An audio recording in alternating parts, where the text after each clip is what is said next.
Well, it's been pretty tough, but I'm managing. I'm getting through one foot in front of the other. That's my philosophy. Also, I have really bad moments, but I bounce back. I try not to have bad days. I try not to have bad hours. But I'm also a firm believer in, you know, when things get tough, you got to process your emotions and just get through it.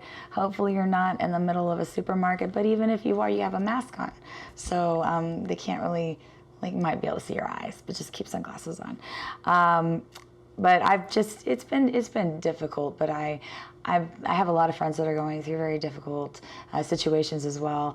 I'm definitely not the only one, so I look at that and, you know, I try to be sympathetic, compassionate in that regard to others, and try to think about myself all the time. Although I have plenty of problems to think about, I could be selfish in that regard, but we all do. So music is saving me, though. Music's my therapy. If you want to know what my problems are, just listen to my lyrics. But who wants to know the problems, right? We want to know the solutions, and so that's the solution, music.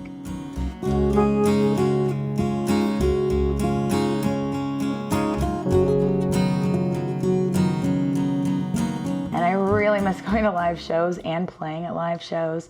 I miss going to a bar and sitting at the bar and throwing my headphones in and, you know, writing songs and getting new experiences if I'm having a bad day.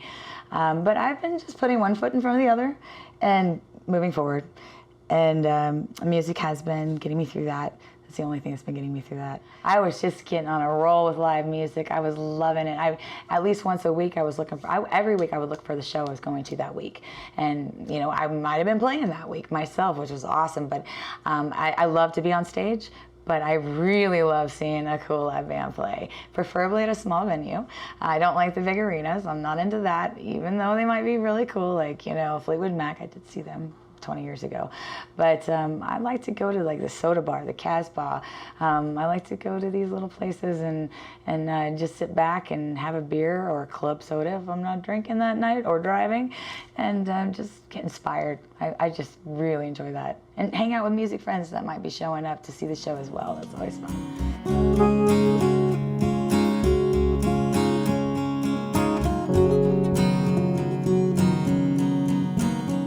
Not to be dramatic, I'm going to be though. Music is the reason life is worth living for me. And it's my #1 love. All the hard times I've been through in my life, and we all go through hard times, I've been able to get through them through music. I feel like when I have a difficult experience, when I write about it, but not just when I write about it, but when I hit that emotion, when I'm really zoning in on exactly what I'm feeling in a way that's not cliche, in a way that's like, that is exactly how I feel right now. It's like I'm pulling it out of myself and setting it there on the shelf to be in a song forever and no longer in me and weighing me down. And that's what I live for. There's nothing like that moment. I like writing fun songs too. Don't get me wrong. I was thinking of one today, a little funny song that I might be writing soon. We'll see. But happy songs, they might have a happy connotation or an upbeat connotation, but I really like to write about passages and transitions and getting through hard times and giving strength and remembering who you are and finding who you are. You know, I was listening today to a song I wrote probably, I don't know, a year or two ago, and it was almost like it was my past self talking to my present self. It was like, get it together, know who you are, you know. And I was like, hey, all right, you gotta get that one worked up again. And it had a nice, very positive message about just knowing who you are and not being anybody else.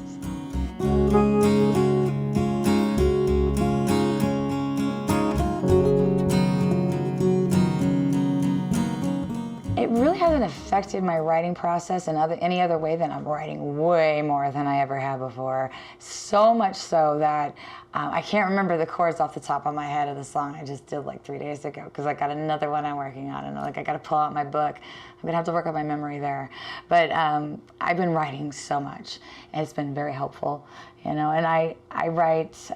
There were years I've been writing as long as I could learn how to write, and you know, poetry, etc. And you know, that turned into song lyrics. I also, you know, I write articles. I'd like to write. I'd like to write. Just period, anything. I love words. I'm a word nerd. But with writing lyrics, I just sometimes free write, and I just go off of what I'm feeling at that moment. It might just be a little, it might be 4 lines, it might be 2 or 3 pages. But I found that I write a lot of things that aren't that good. And then the more I write, the more I'm able to find the real raw stuff, the real stuff, you know, that's what is happening right now. This is, I've gotten rid of the cliche, and this is where you peel back the surface and you're like, that's it. That's exactly what this is.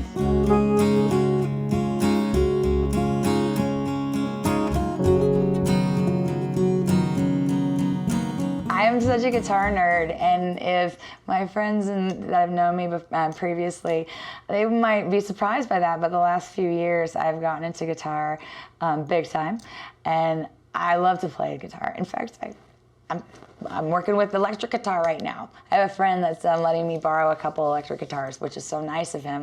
Of course, he's got a Les Paul and some cool other stuff, so that's why he's letting me borrow a Strat, and can't remember the name of the other one. But I know more about acoustic guitars right now. I love the sound of guitar. I always have. When I was a kid, I just loved the way that the strings sound when you strum them out. And I still, like, I just even get chills thinking about it right now. And I'm actually so much better than I was 3 years ago. And I love hearing that too when I listen back on takes. And it's cool because that's what practice will do for you. And really, I just play, and enjoy every minute of it until I can't play anymore, actually. I have little stubs for fingers, and they are not attractive. So I do not have beautiful fingers or hands. And I'm okay with that. I'm fine with that. That's a sacrifice I'm worth making. It's soothing for me too. It's so soothing. You know, if I ever feel like, you know, sometimes if I'm, you know, and just feeling like anxious or whatnot, I just pick up the guitar and just start strumming or work on scales. I'm actually working on scales. I can't believe it. Never thought I would, but I love it all. So.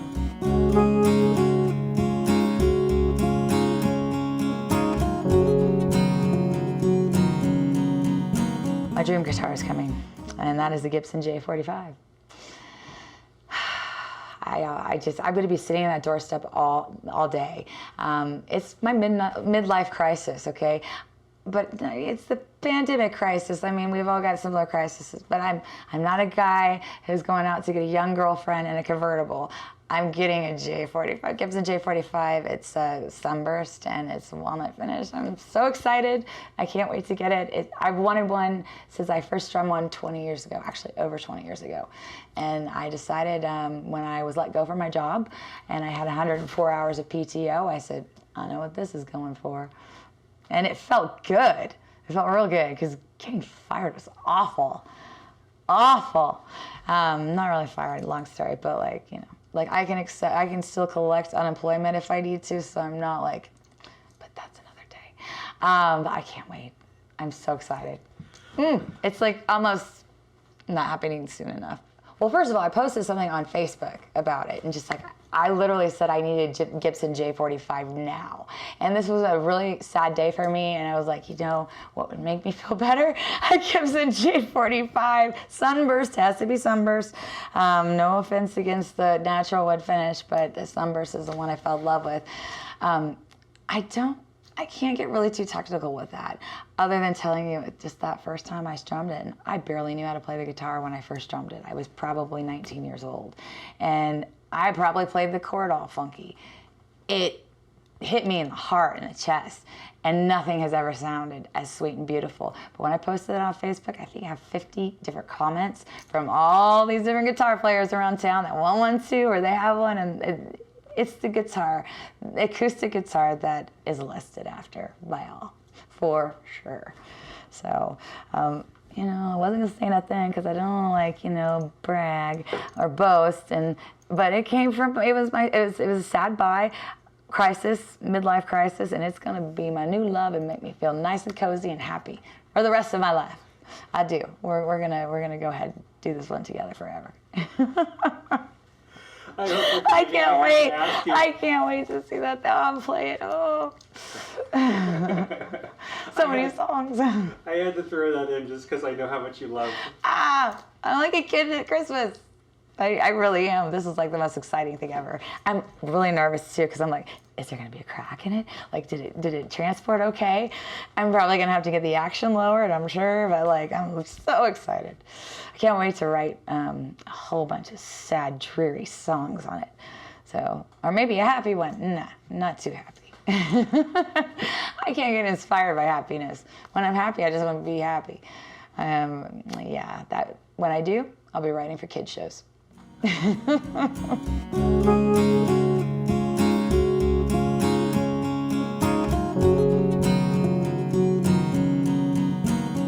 Whole lot of heartache. That's what I get my inspiration from, a whole lot of heartache. But not just my own heartache.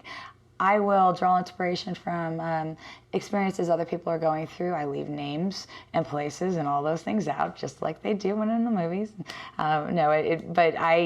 Lately it's been just these experiences I've gone through, ups and downs.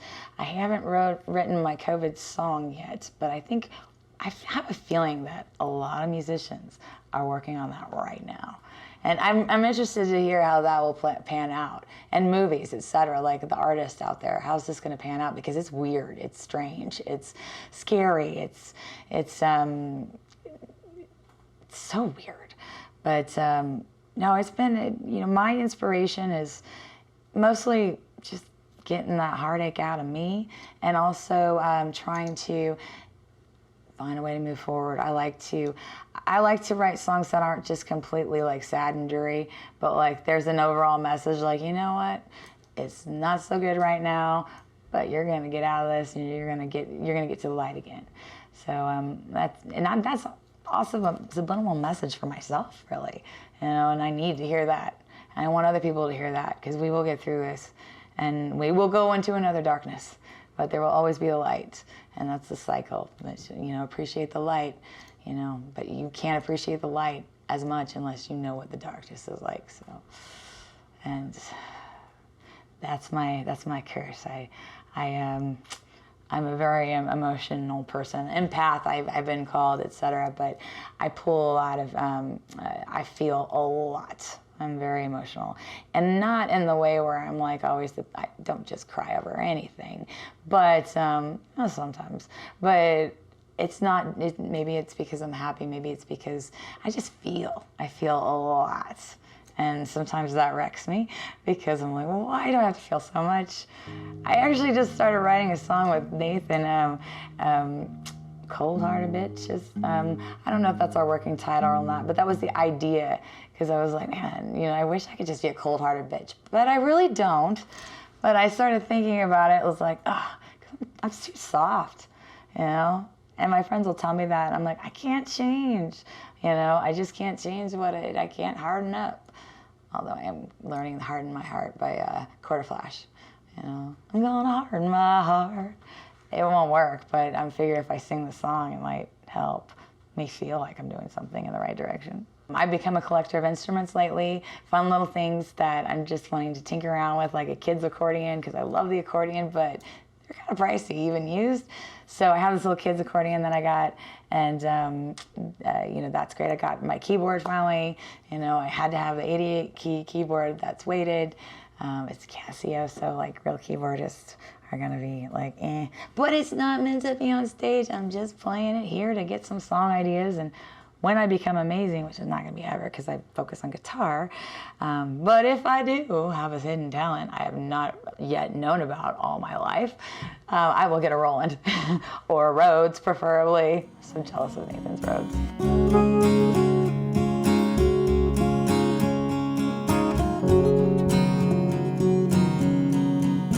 I love Edgar Allan Poe. I just started revisiting Edgar Allan Poe again. Awesome. Wow. there's a reason why he's still like mentioned quite a bit. That's for authors. I also love Toni Morrison. She is like a sentence is so well structured and poetic that I dive into her books and just love them. And I realize, Jack Kerouac, another example of a very poetic writer that I just love, and exciting times. William Burroughs. I've never tried heroin, but when I read Junkie, I felt like I had tried heroin, and it was like, wow, because he's such a great writer. So that's on the book element. Patti Smith, I first found, I had to kind of find music sort of on my own.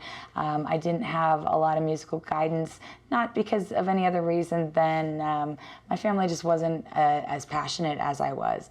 I would just blindly pick things from the Columbia Music Club. And luckily, I picked Patti Smith Horses one day. And I'll never forget when I put it in, and I was just blown away. I actually have it on album now because it's like, it rocks my world.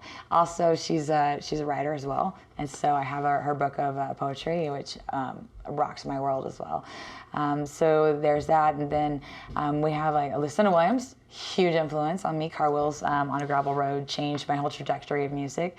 Previous to that, I still love her, PJ Harvey, John Parrish. So I have kind of an eclectic love for these different artists.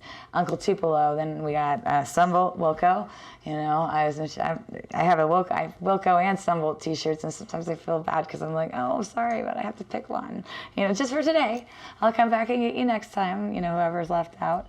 Tom Petty. Oh my gosh, I think he's such a great songwriter. I'm like hit maker. I don't think I've ever heard a Tom Petty song I don't like.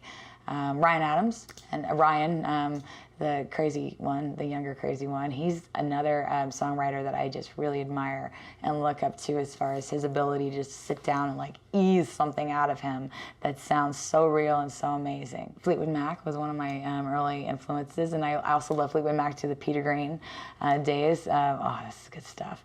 And, gosh, I could talk about this for days, actually. There's so many. And currently, I don't want to sound like a snob, but I don't listen to top 40 radio. I feel like although there's a lot of things that may be played that suit the bill of things that I would like to listen to, which basically just things with feeling and heart. I feel like there's a lot of sterile things out there. I can't stand auto-tune. I can't stand hearing the same beat over and over again. I need dance music. No, thank you. I mean, like, give me some lyrics. Give me a story here. Give me heart. That's no offense to the dancers out there. That's just not me. That's not what I want.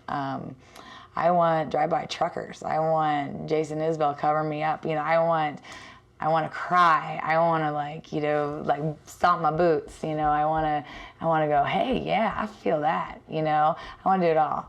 So not just do. Like, I just can't do that. I can't. I'm sorry if I offended anybody with that. And I don't like bubblegum pop or bubblegum country.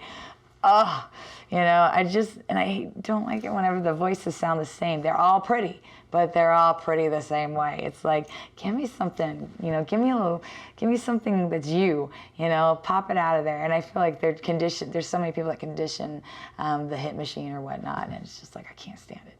It's like, okay, great. The musicianship is great, but it's sterile. Where's the heart? Where's the life? Where's the soul? Make me feel it,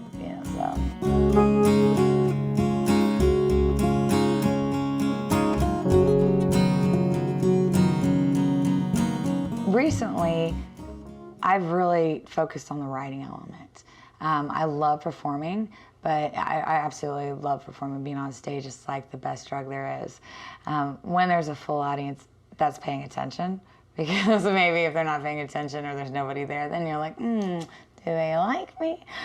But I love writing, and I love to just focus on that. And it would be, I love hearing people sing the lyrics I wrote.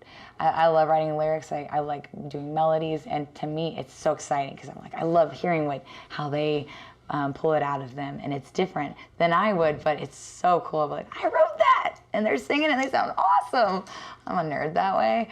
But I've been focusing on that element, so I feel like I'm trying to collaborate with as many people as possible that I like. You know, obviously I'm not going to collaborate with somebody I don't like, you know, that does dance music. Not that I wouldn't like the person, just the music. But I've just been trying to collaborate, and it also, well, with a diverse amount of people, it also gives me an opportunity to expand where I would go. You know, I'm not pigeonholed in my little alt country Uncle Tupelo world. You know, I've got, you know, with Nathan, and that's a project that's like, you know, super seriously coming together. Like, we just need a name, and it is so hard to find a name. But I think we have one word. We just need to figure out what the other word is going to be. Will it be in front? Will it be in back? Will there be a the? I don't know. There's a lot of thes out there. But Nathan and I have been collaborating, and that's been amazing. That's different for me. I feel like, I don't want to say it's R&B, because that's not what it is, but it's got a beat. It feels like 70s, like Linda Ronstadt maybe meets, oh gosh, not, you know, not the Fugees, but I'm trying to think of Karen Carpenter, but with a little bit of extra little beat there and pizzazz. But I imagine just like Blue Eye Shadow, Wing Tear, and Smoky Lounge. Obviously not a Smoky Lounge these days. Just singing these songs, and I can't wait to do this. I can't wait to play live for people. We're already doing it. We've got, I think, 8 or 9 songs, and we're still writing. But you know, when I write with other people, I'm going in a different direction than I would if I was writing by myself. And I get outside the box, and I love it. It's fun. It's exciting. And maybe, just maybe, one of these peeps will make something famous, and I can sit back and get a paycheck. That's something I like to do. And then I'd do like Backroads tour, you know, just like in all the dive bars. So you better get ready. The ground is getting unsteady. You start to feel the shake, shake, shake. It's always followed by the earthquake, and then there will be the shock waves until there's no